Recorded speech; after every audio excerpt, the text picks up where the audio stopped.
Insurance companies will no longer have unchecked power to cancel a policy, deny someone coverage, or charge women more than men.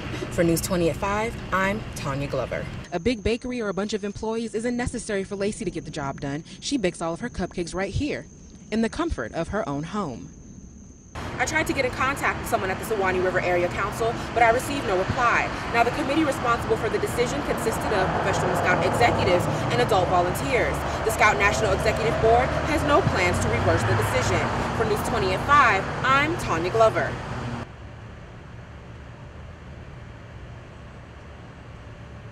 Tallahassee resident Tommy Lee Jones knows firsthand what it's like to not have health insurance and the consequences that come with it. It took me 2 years. It took me a year and 8 months to get back to see my heart doctor, because I had open heart surgery, and it took me a year and 8 months to get back to see him. Tanya Tatum, Director of Student Health Services at Florida A&M University, says she is thrilled about the Supreme Court's decision to uphold President Obama's health care reform. The lack of access to care because of people that don't have health insurance has always been a real concern of mine, and always something I've had to work with people in order to get care they need when they didn't have the means to pay for it, through lack of insurance. Health insurance will become more accessible for those who can't afford any. Having health insurance will continue to be a choice, but it will cost those who can afford it but choose not to get any. A lot of people are a burden on the system, through uncompensated care, just showing up at the emergency room or whatever. So if people put in place the means for which you to have insurance and so that you can pay for your care, I think that's important that we all accept responsibility and do that.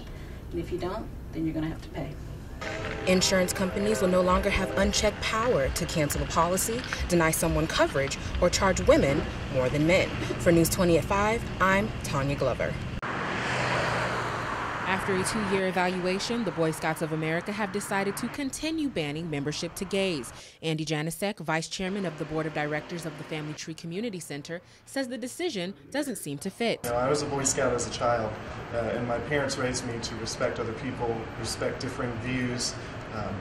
So it seems to me that that's kind of in conflict with the values of the Boy Scouts. Bob Mazuka, Chief Scout Executive of the Boy Scouts of America, said this in a release statement.